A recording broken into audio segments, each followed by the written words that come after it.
তখন পৃথিবী, চন্দ্র, সূর্য, গ্রহ তারা কিছুই ছিল না।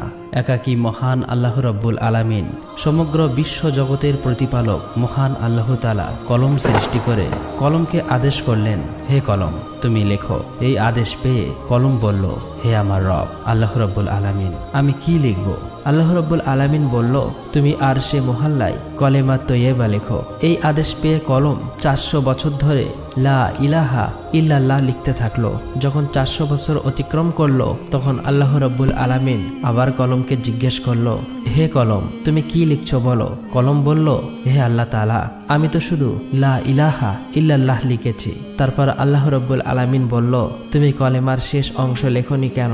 কলম ভয়ে কাঁপতে কাঁপতে বলল, হে আমার রব, আপনি পাক পবিত্র, আপনি এক অদ্বিতীয়, আল্লাহ ছাড়া তো কোনো উপাস্য নেই। এই নামের শেষে কোন নাম লিখব আমার তা সাহস হচ্ছিল না, আমার তা জানা ছিল না। তখন আল্লাহ রব্বুল আলামিন বলল, হে কলম লা ইলাহা ইল্লাল্লাহ, এরপরে আমার একান্ত বন্ধু প্রিয় হাবিব মুহাম্মদুর রাসূলুল্লাহ এই নাম লেখো, অর্থাৎ লেখো লা ইলাহা ইল্লাল্লাহু মুহাম্মদুর রাসূলুল্লাহ। এই কথা শুনে কলম কয়েকশো বছর এই নাম লিখতে লাগলো। অতঃপর মহান রব্বুল আলামিন আরশে মুহাল্লার উপর বিশাল বিশাল স্তম্ভ সৃষ্টি করলেন এবং সেগুলি 7 তবক জমিন আসমানের ভিতর পুঁতে রাখলেন। তাফসীর কারকরা উল্লেখ করেছেন যে এক একটি স্তম্ভ থেকে আর এক স্তম্ভ দূরত্ব 700 বছরের পথ। তারপর আল্লাহ তাআলা আরশ সৃষ্টি করলেন এবং এই আরশ বহন করার জন্য সামান্য কয়েক মুহূর্তে 4 জন ফেরেশতা সৃষ্টি করলেন এবং তাদেরকে আল্লাহ রাব্বুল আলামিন বললেন, হে আমার ফেরেশতারা, তোমরা আরশ বহন করো। এই নির্দেশ পাওয়া মাত্র 4 জন ফেরেশতা আরশ বহন করার জন্য প্রস্তুত হলো, কিন্তু কোনো মতেই তারা সক্ষম হলো না। তখন আল্লাহ তাআলা ফেরেশতাদের একটি দোয়া শিখিয়ে দিলেন। দোয়াটি হলো সুবহানাল্লাহ, আলহামদুলিল্লাহ, ওয়ালা ইলাহা ইল্লাল্লাহু, আল্লাহু আকবার। এই দোয়া পড়ার সাথে সাথেই ফেরেশতারা আরশ ওঠাতে সক্ষম হলো। আর তখনই আল্লাহ রাব্বুল আলামিনের কুদরতে অনেকগুলো ফেরেশতা সৃষ্টি করলেন এবং তারা সকলেই আল্লাহর গুণগান এবং প্রশংসা করতে লাগলো। অতঃপর আল্লাহ রাব্বুল আলামিন তার মহান কুদরতে মাওয়ারিদ প্রস্তুত করলেন এবং সেখানে লাল ইয়াকুত দিয়ে লাওহে মাহফুজ সৃষ্টি করলেন এবং সেটি আরশের নিচে রেখে দিলেন। অতঃপর আল্লাহ তাআলা কলমকে নির্দেশ দিলেন, হে কলম, এই অপূর্ব সৃষ্টি ও জ্ঞান এবং কিয়ামত পর্যন্ত সৃষ্টি জগতে যা কিছু ঘটবে তা তুমি এই লাওহে মাহফুজে লিপিবদ্ধ করো। মহান আল্লাহর এই নির্দেশ পেয়ে কলম বিসমিল্লাহির রহমানির রহিম লিখে শুরু করলেন। একমাত্র আল্লাহ এই সৃষ্টি জগতের স্রষ্টা, আল্লাহ ছাড়া কোনো উপাস্য নাই, তিনি এক ও অদ্বিতীয়। তারপর আল্লাহ রাব্বুল আলামিন কলমকে আবার নির্দেশ দিলেন, হে কলম, আদি মানব থেকে 1,24,000 পয়গম্বরের সমস্ত তথ্য লাওহে মাহফুজে লিপিবদ্ধ করো। অতএব কলম এই আদেশ পেয়ে সমস্ত সৃষ্টি জগতের সবকিছুই লিপিবদ্ধ করল। অতঃপর মহান আল্লাহ তাআলা ইয়াকুতের দিকে দৃষ্টিপাত করতেই ইয়াকুত একেবারে ভয়ে বিকলিত হয়ে পানিতে পরিণত হলো এবং আল্লাহর অসীম কুদরতে হাওয়া সৃষ্টি হলো। মহান রব্বুল আলামিন তাদের উত্তর, দক্ষিণ, পূর্ব, পশ্চিম দিকে পাঠিয়ে দিয়ে বললেন, তোমরা দ্রুত বেগে প্রবাহিত হয়ে পানিতে তরঙ্গ তুলে ফেনা সৃষ্টি করো। সাথে সাথে আল্লাহর নির্দেশ পালন করলো। অতএব পানির উপরে ফেনা জমে এই ফেনা সমূহের পরস্পরের সংঘর্ষের ফলে আল্লাহর হুকুমে আগুন সৃষ্টি হলো। কিছুক্ষণের মধ্যেই ওই আগুন থেকে ধোঁয়া নির্গত হলো। অতঃপর আল্লাহ তাআলার কুরসি পানির মধ্যখানে বিরাজ করতে লাগলো। আল্লাহ রাব্বুল আলামিন এই ধোঁয়াকে 7 ভাগে বিভক্ত করলেন।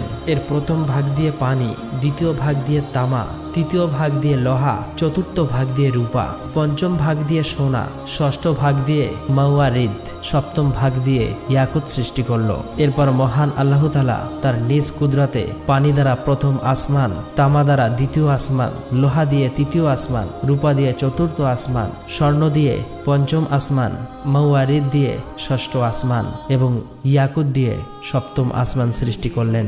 এই এক আসমান থেকে আরেকটি আসমানের দূরত্ব প্রায় 500 বছরের পথ। তারপর আল্লাহ তাআলার কুদরতে পানি থেকে সোনায় রূপান্তরিত হওয়া বস্তু একটি লাল বর্ণ আকারের মাটির রূপ ধারণ করল। তখন আল্লাহ রাব্বুল আলামিন 4 ফেরেশতা হযরত জিবরাইল আলাইহিস সালাম, হযরত মিকাইল আলাইহিস সালাম, হযরত ইসরাফিল আলাইহিস সালাম, হযরত আজরাইল আলাইহিস সালাম ফেরেশতাকে 4 দিক থেকে টানতে বললেন।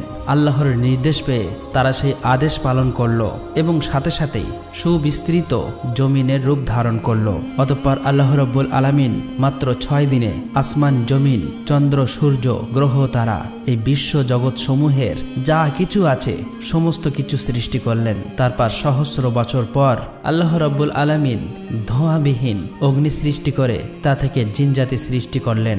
জিনজাতির মধ্য থেকে একজন নবী পাঠান, তার নাম ইউসুফ। আল্লাহ তাআলা সেই নবীকে শরিয়াতের বিধি বিধান শিক্ষা দেন এবং তাদের দুনিয়ায় প্রেরণ করেন। এভাবেই চলছিল জিনদের জীবন। কিন্তু বহু বছর পর আল্লাহর বিধিবিধান ভুলে সমস্ত জিনের দল পথভ্রষ্ট হয়ে পাপাচারে লিপ্ত হলো। তখন ইউসুফ নামের ওই জিন সকলের উদ্দেশ্যে বলল, হে সকল জিনের দল, তোমরা আল্লাহকে ভয় করো, পাপাচার থেকে ফিরে এসো। তোমরা কি ভুলে গেছো আল্লাহ এক, অদ্বিতীয়, আল্লাহ ছাড়া কোনো উপাস্য নেই? অতএব তোমরা তওবা করে সৎ পথে ফিরে এসো এবং আল্লাহর বিধিবিধান মেনে চলো। কিন্তু এই সকল জিনের দল তার কথা শুনল না, সকলেই মিলে তাকে হত্যা করলো। এদিকে সকল ফেরেশতারা বলতে লাগলো, হে আল্লাহ, জিনদের দল দুনিয়াতে পাপাচারে লিপ্ত হয়ে ফাসাদ সৃষ্টি করছে এবং হত্যা করছে। আল্লাহ রাব্বুল আলামিন অসীম দয়ালু, আল্লাহর দয়া সীমাহীন। ফেরেশতাদের এই কথা শোনার পর তিনি জিনদের পাপের শাস্তি প্রদান না করে পুনরায় একজন পয়গম্বর পাঠালেন। কিন্তু তিনি সফল হতে পারলেন না। মাত্র কিছু সংখ্যক জিন তার হেদায়েত মেনে সৎ পথে প্রত্যাবর্তন করল, আর সকলেই পথভ্রষ্ট হয়ে গেল। এভাবে প্রায় 36,000 বছর সময়ের মধ্যে জিনরা বহু সংখ্যক পয়গম্বরকে হত্যা করে ফেলল। অতঃপর আল্লাহ রাব্বুল আলামিন ফেরেশতাদের বলল, তোমরা যাও, যারা পাপাচারে লিপ্ত তাদেরকে শাস্তি প্রদান করো। আল্লাহ রাব্বুল আলামিনের এই নির্দেশ পেয়ে ফেরেশতারা কোটি কোটি জিনদের শাস্তি প্রদান করল। কেবলমাত্র যে সকল ঈমানদার জিন পাপী জিনদের ভয়ে বনে, জঙ্গলে, পাহাড়, পর্বতে, গুহায় বসে আল্লাহর ইবাদতে মগ্ন ছিল, তারাই ফেরেশতাদের হাত থেকে রক্ষা পেল। ওই সময় ফেরেশতারা লক্ষ্য করে দেখল একটি কমবয়স্ক সুন্দর বালক জিন একাকী দাঁড়িয়ে আছে। তার নাম ইবলিশ। তাকে দেখে ফেরেশতাদের অন্তরে দয়া মায়া উদয় হলো। তখন ফেরেশতারা বলল, হে আমার রব, হে মাবুদ, এই বালক জিনটি অসহায়, তার প্রতি আমাদের অনেক মায়া লাগছে। আমরা কি একে নিয়ে আসমানে লালন পালন করব? ফেরেশতাদের অনুরোধে আল্লাহ রাব্বুল আলামিন তাকে আসমানে নিয়ে আসতে অনুমতি দিলেন। ইবলিশ ছিল তীক্ষ্ণ স্মৃতিশক্তি সম্পন্ন। সে একবার যা শুনতো চিরদিনের জন্য তা মনে রাখত। এদিকে যে সকল জিন বেঁচে গিয়েছিল তাদের বংশবৃদ্ধি পেয়ে আবার জিনদের দ্বারা এই জগৎ পরিপূর্ণ হয়ে উঠল। এদিকে ফেরেশতারা ইবলিশকে প্রথম আসমানে নিয়ে আসলো। সেখানে এসে ফেরেশতারা আল্লাহর ইবাদত বান্দাগির সমস্ত নিয়ম কানুন শিখিয়ে দিলেন। ইবলিশ খুবই অল্প সময়ে এই শিক্ষা লাভ করে দীর্ঘ 1000 বছর প্রথম আসমানে আল্লাহর ইবাদত করল। ইবলিশের আল্লাহর প্রতি ইবাদতের একাগ্রতা ও নিষ্ঠা দেখে অবাক হয়ে ফেরেশতারা বলতে লাগলো, আমরা কেবলমাত্র আল্লাহর ইবাদতের জন্যই সৃষ্টি হয়েছি। একমাত্র ইবাদতেই আমাদের শিক্ষা, ধ্যান, দীক্ষা সবকিছুই। কিন্তু কি আশ্চর্য ব্যাপার, ইবলিশ আমাদের কাছে ইবাদতের নিয়ম কানুন শিখে সে যে ইবাদত করছে তার তুলনায় আমরা কিছুই না। আমাদের ফেরেশতাদের মধ্যে তো এমন ইবাদত কাউকে করতে দেখেনি। মনে হচ্ছে ইবলিশের কাছে আমাদের অনেক কিছু শেখার আছে। তার ইবাদতে ফেরেশতারা এত মুগ্ধ হলো যে তাকে অতি যত্ন সহকারে প্রথম আসমান থেকে 1000 বছর পর দ্বিতীয় আসমানে নিয়ে গেল। দ্বিতীয় আসমানে এসে তার চেয়েও বেশি পরিমাণে ইবাদতে মশগুল হলো। আসমানের ফেরেশতারা এটা দেখে চারিদিক থেকে ধন্য ধন্য বলতে লাগলো। বহু ফেরেশতারা তার প্রশংসা করতে লাগলো এবং ইবলিশের নাম রাখলো আবেদ। তারপর ইবলিশ 1000 বছর ইবাদত করার পর ফেরেশতারা দ্বিতীয় আসমান থেকে তৃতীয় আসমানে নিয়ে গেল।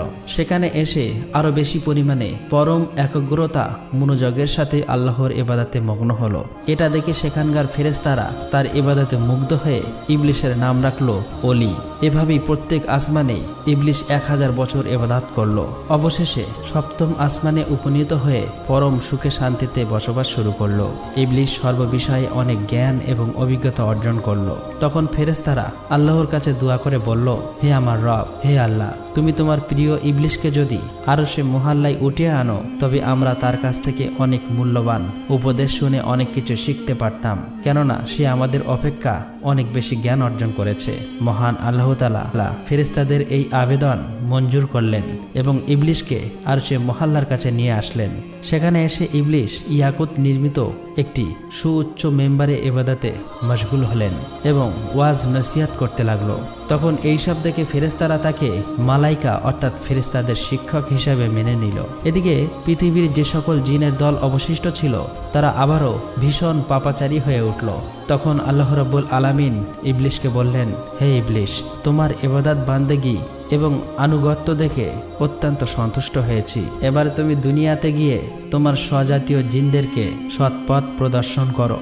আল্লাহ রাব্বুল আলামিনের এই নির্দেশ পেয়ে ইবলিশ বলল, হে মাবুদ, হে আল্লাহ, আপনার নির্দেশ আমি অবশ্যই পালন করব, কিন্তু আল্লাহ আমাকে এমন একটি ক্ষমতা দিন আমি যেন সারাদিন দুনিয়াতে জিনদের শিক্ষাদান করার পর আবার যেন সন্ধ্যায় এখানে ফিরে আসতে পারি এবং আপনার ইবাদতে মশগুল থাকতে পারি। আল্লাহ রাব্বুল আলামিন ইবলিশের এই আবেদন কবুল করলেন। অতঃপর ইবলিশ অত্যন্ত আনন্দিত চিত্তে দুনিয়াতে নেমে আসলো এবং জিনদেরকে বলতে লাগলো, হে জিনের দল, তোমরা কি ভুলে গেছো সেই আযাবের কথা? এখনো সময় আছে, আল্লাহর পথে ফিরে এসো। আল্লাহ ছাড়া কোনো উপাস্য নেই, পাপ কাজ ছেড়ে দিয়ে সৎ পথে ফিরে এসো। এইভাবে বহুদিন পর্যন্ত তাদেরকে হেদায়েত করতে লাগলেন, কিন্তু একাধারে বহুদিন পর্যন্ত সে অপ্রাণ চেষ্টা করেও পরিশ্রম করা সত্ত্বেও সামান্য কিছু সংখ্যক জিন ছাড়া প্রায় সকলেই ইবলিশের বিরুদ্ধাচরণ করতে লাগলো এবং ভীষণ পাপাচারে লিপ্ত হয়ে গেল। তখন ইবলিশ আল্লাহর দরবারে দোয়া করলেন, হে মাবুদ, হে আল্লাহ, আপনি আমাকে ক্ষমতা দিন যাতে এই অবাধ্য জিনদেরকে আমি সমূলে ধ্বংস করতে পারি। আল্লাহ রাব্বুল আলামিন ইবলিশের এই দোয়া কবুল করলেন এবং জিনদেরকে ধ্বংস করার জন্য অগণিত ফেরেশতা দুনিয়ায় প্রেরণ করলেন। ফেরেশতাদের সাথে ইবলিশও ছিল। অতএব ফেরেশতা ও ইবলিশের আগমনের পর দুনিয়ায় সমস্ত পাপাচারী জিন একে একে প্রাণ হারালো। দুনিয়ার কার্য শেষ করে পুনরায় ইবলিশ একাগ্রচিত্তে আল্লাহর ইবাদতে মশগুল হলো। আল্লাহ তাআলার দরবারে ইবলিশের কত যে সিজদা ছিল তা কারো পক্ষে হিসাব করা সম্ভব নয়। আসমান, জমিন ও আরশে মহল্লার নিকটে এমন কোনো জায়গা ছিল না যেখানে ইবলিশ অসংখ্য সিজদা দেয়নি। অতঃপর ইবলিশ আল্লাহ রাব্বুল আলামিনের কাছে দোয়া করলেন, হে আমার রব, হে আল্লাহ, তোমার অসীম অনুগ্রহে আমি অতি সামান্য স্তর থেকে সসম্মানে অতি উচ্চ স্তরে পৌঁছেছি। তোমার অসীম অনুগ্রহে আমি তোমার নৈকট্য লাভ করতে পেরেছি।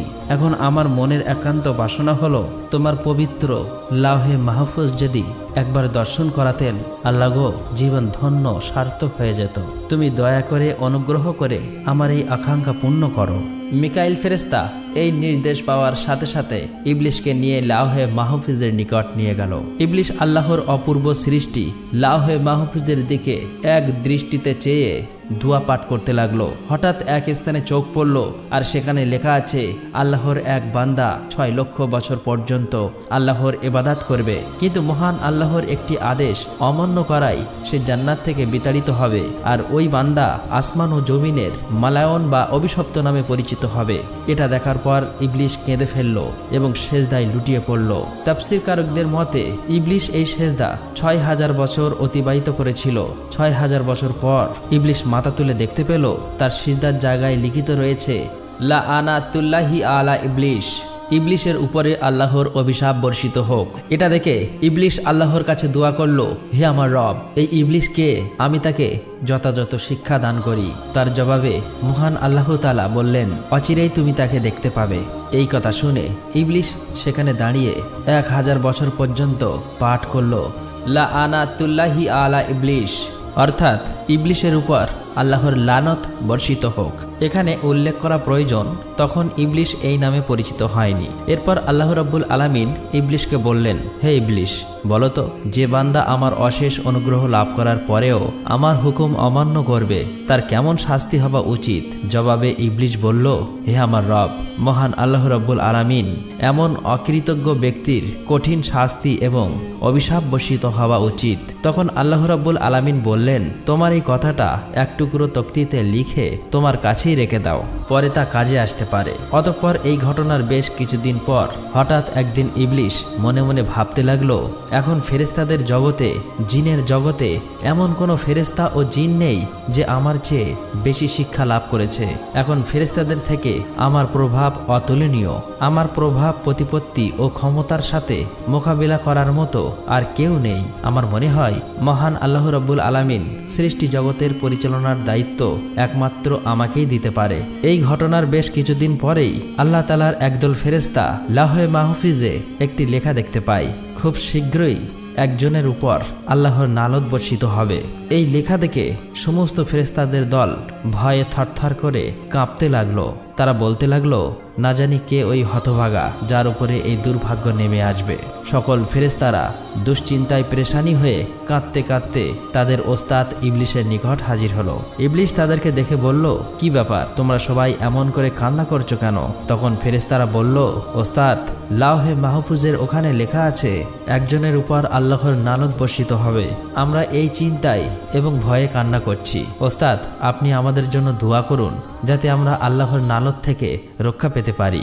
ইবলিশ ফেরেশতাদের এই সমস্ত কথা শোনার পর মুচকি হেসে আল্লাহ তাআলার দরবারে দোয়া করল, হে আমার রব, হে দয়াময় আল্লাহ তাআলা, তুমি এই ফেরেশতাদের কারোর উপর লানত দিও না। আল্লাহ রাব্বুল আলামিন সাথে সাথে ইবলিশের এই দোয়া কবুল করলেন।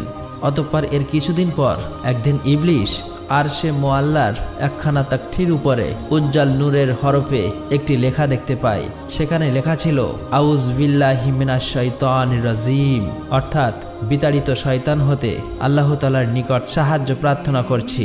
এই লেখা দেখার পর ইবলিশ অত্যন্ত বিস্মিত হয়ে আল্লাহর নিকটে জিজ্ঞাসা করল, হে আমার রব, কে সেই পাপিষ্ঠ শয়তান যাহা থেকে রক্ষা পাবার জন্য তোমার কাছে প্রার্থনা করার কথা লেখা আছে? আল্লাহ রাব্বুল আলামিন বললেন, অতি শীঘ্রই তুমি তাকে চিনতে পারবে। এদিকে বিপর্যয় সৃষ্টিকারী জিনদের থেকে জগৎকে মুক্ত করার পর আল্লাহ রাব্বুল আলামিন ঘোষণা করল, হে আমার ফেরেশতারা, জমিনে আমার এক নতুন খলিফা সৃষ্টি করব। এই ঘোষণা শোনার পর সমস্ত ফেরেশতার দল আল্লাহ তাআলার কাছে বললেন, হে আমার রব, হে দয়াময় আল্লাহ, আপনি কি এমন প্রতিনিধি সৃষ্টি করতে চান যে জমিনে ফাসাদ রহাজানি সৃষ্টি করবে? এর আগে যেমনটা হয়েছিল, আমরা তো আপনার পবিত্রতা ও প্রশংসা করি। তখন আল্লাহ রাব্বুল আলামিন বললেন, নিশ্চয়ই আমি যা জানি তোমরা তা জানো না।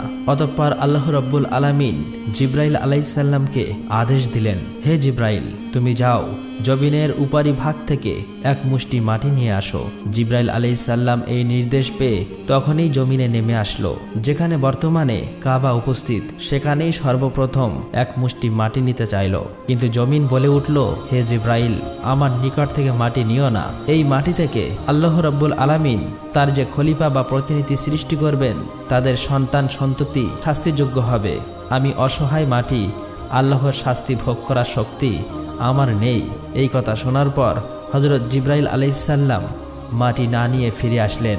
এরপর একে একে মিকাইল, ইসরাফিল সকল ফেরেশতাকে মাটি আনার জন্য সেখানে পাঠানো হলো, কিন্তু তারা সবাই এভাবে মাটি না নিয়ে ফিরে আসলো। অবশেষে আল্লাহ রাব্বুল আলামিন হযরত আজরাইল ফেরেশতাকে বলল, হে আজরাইল, তুমি জমিন থেকে এক মুষ্টি মাটি নিয়ে আসো। আল্লাহ রাব্বুল আলামিনের এই নির্দেশ পেয়ে আজরাইল ফেরেশতা সাথে সাথে জমিনে নেমে আসলেন। অতঃপর জমিন আগের মতো আল্লাহর কসম করে মাটি নিতে নিষেধ করলেন। তখন আজরাইল ফেরেশতা বললেন, হে জমিন, তুমি যার কসম দিচ্ছ, আমি সেই মহান আল্লাহর নির্দেশে এখানে এসেছি। আমি সেই মহান আল্লাহ তাআলার আদেশ অমান্য করতে পারবো না। অতএব এক মুষ্টি মাটি নিয়েই যাব। এই কথা বলার পর আজরাইল ফেরেশতা এক মুষ্টি মাটি নিয়ে ঊর্ধ্ব জগতে চলে গেলেন। আল্লাহর দরবারে এসে বললেন, হে আল্লাহ, আপনি মহান জ্ঞানী, এই জগৎ সমূহের প্রতিপালক, আপনার আদেশ আমি পালন করেছি। তখন আল্লাহ রাব্বুল আলামিন বললেন, হে আজরাইল, এই মাটি হতে জমিনে এক খলিফা সৃষ্টি করব এবং তার জান কবজ করার দায়িত্ব তোমাকেই দেব। তখন আজরাইল ফেরেশতা বললেন, হে আমার রব, হে মহান আল্লাহ তাআলা, আপনি যদি এই দায়িত্ব আমাকে দেন, তাহলে আপনার বান্দারা আমাকে দুশমন ভাববে। তখন আল্লাহ রাব্বুল আলামিন বললেন, হে আজরাইল, প্রত্যেক বান্দা তার মৃত্যুবরণ করার আগে একটি ওসিলা তৈরি হবে, ফলে কেউ তোমাকে দুশমন ভাববে না। অতঃপর আল্লাহ রাব্বুল আলামিনের নির্দেশে ফেরেশতারা ওই এক মুষ্টি মাটিকে তায়েফ ও মক্কা শরীফের মাঝখানে রেখে দেন। তখন আল্লাহর রহমতের বৃষ্টি তার উপর বর্ষিত হয়। এভাবে 2 বছর সেই মাটি বৃষ্টিতে ভিজে কাদায় পরিণত হলো। 6ষ্ঠ বছরের শুকনো মাটিতে রূপান্তরিত হলো এবং 8ম বছরে হযরত আদম আলাইহিস সালামের আকৃতি সৃষ্টি হলো। অতঃপর একদিন ইবলিশ 70,000 ফেরেশতার সাথে নিয়ে হযরত আদম আলাইহিস সালামের নিকটে এসে দেখে তার দেহপিঞ্জর মাটিতে পড়ে রয়েছে। এ সময় ইবলিশ তার প্রতি অসম্মানের দৃষ্টিতে দেখে। তারপর অন্য একদিন ফেরেশতারা ইবলিশকে বললেন, আল্লাহ রাব্বুল আলামিন এই মাটি হতে প্রতিনিধি সৃষ্টি করবে। তখন ইবলিশ বলল, একথা সত্য, তবে আল্লাহ তাআলা যদি আমার অধীনে করে দেয় তাহলে আমি তাকে ধ্বংস করে ফেলব, আর আমাকে তার অধীনস্থ করে দিলে আমি তার অধীনতা স্বীকার করব না। এই ঘটনার 40 দিন পর হযরত আদম আলাইহিসসালামের রূহ সৃষ্টি করা হয়। অতঃপর আল্লাহ রাব্বুল আলামিন সকল ফেরেশতাকে বলল, হে ফেরেশতারা, তোমরা সকলেই আদমকে সেজদা করো। সকল ফেরেশতারা হযরত আদম আলাইহিসসালামকে সেজদা করল, কিন্তু ইবলিশ সেজদা করল না। তখন আল্লাহ রাব্বুল আলামিন বললেন, হে ইবলিশ, যাকে আপন হাতে সৃষ্টি করা হয়েছে তাকে সেজদা করতে কিসে তোমাকে বাধা দিল? এটা তো তুমি অহংকার করলে। তখন ইবলিশ বলল, আমি তার চেয়েও শ্রেষ্ঠ। হে আল্লাহ, আপনি আমাকে আগুন দিয়ে সৃষ্টি করেছেন আর তাকে মাটি দিয়ে সৃষ্টি করেছেন। তখন আল্লাহ রাব্বুল আলামিন বললেন, হে ইবলিশ, এখান থেকে বেরিয়ে যাও, কারণ এখন তুই অভিশপ্ত হয়েছিস, তোর উপর কিয়ামত পর্যন্ত লানত থাকলো। তখন ইবলিশ শয়তান বলল, হে আল্লাহ, এই আদমের জন্যই আমি আপনার দরবার থেকে বিতাড়িত অভিশপ্ত হয়েছি, এটা আমার দুর্ভাগ্য। তখন আল্লাহ রাব্বুল আলামিন বললেন, হে ইবলিশ, সেই লেখা তক্তির দিকে চেয়ে দেখো কি লেখা আছে। ইবলিশ সেদিকে দৃষ্টি করতেই দেখলো সেখানে লেখা আছে, আল্লাহর এক বান্দা আল্লাহর নির্দেশ অমান্য করবে আর তার শাস্তি হচ্ছে আল্লাহর লানত, অর্থাৎ আল্লাহর রহমত থেকে বঞ্চিত হয়ে যাবে। এই লেখা পাঠ করার পর ইবলিশ অত্যন্ত নিরাশ ও লজ্জিত হয়ে বললেন, হে আমার রব, আমাকে অবকাশ দিন সেই কিয়ামত দিবস পর্যন্ত। আমার দ্বিতীয় আবেদন হলো, আমাকে আদম সন্তানের মস্তিষ্কের ভিতরে প্রবেশের সুযোগ দিন আর আমাকে তাদের দৃষ্টির অন্তরালে রাখুন, যেন আমি তাদেরকে সবসময় ধোঁকা দিতে পারি। আপনার ইজ্জতের কসম, আমি তাদের সবাইকে পথভ্রষ্ট করব। তখন আল্লাহ রাব্বুল আলামিন বললেন, তোকে এবং তোর অনুসারীদের দিয়ে জাহান্নাম ভর্তি করব, তবে তাদেরকে নয় যারা ঈমানদার আল্লাহওয়ালা, যারা আল্লাহর পথে থাকবে। অতঃপর আল্লাহ রাব্বুল আলামিন ফেরেশতাদেরকে হুকুম করলেন, তোমরা হযরত আদম আলাইহিসসালামকে জান্নাতুল ফেরদাউসে নিয়ে যাও। ফেরেশতারা এই হুকুম পাওয়ার সাথে সাথেই হযরত আদম আলাইহিসসালামকে জান্নাতুল ফেরদাউসে আনলেন এবং আল্লাহ তাআলা সকল নিয়ামত দান করলেন। প্রিয় দর্শক, আপনারা যদি চান এর পরের পাঠ, তাহলে অবশ্যই আপনাদের মন্তব্য লিখে জানাতে ভুলবেন না। আর আমরা সকলেই যেন শয়তানের ধোঁকা থেকে বেঁচে থাকি, অর্থাৎ আমরা সকলেই যেন অসৎ এবং খারাপ পথ বর্জন করে আল্লাহর দেখানো পথেই চলতে পারি। আল্লাহ রাব্বুল আলামিন আমাদের সকলকে এই তৌফিক দান করুক, আমিন। আসসালামু আলাইকুম।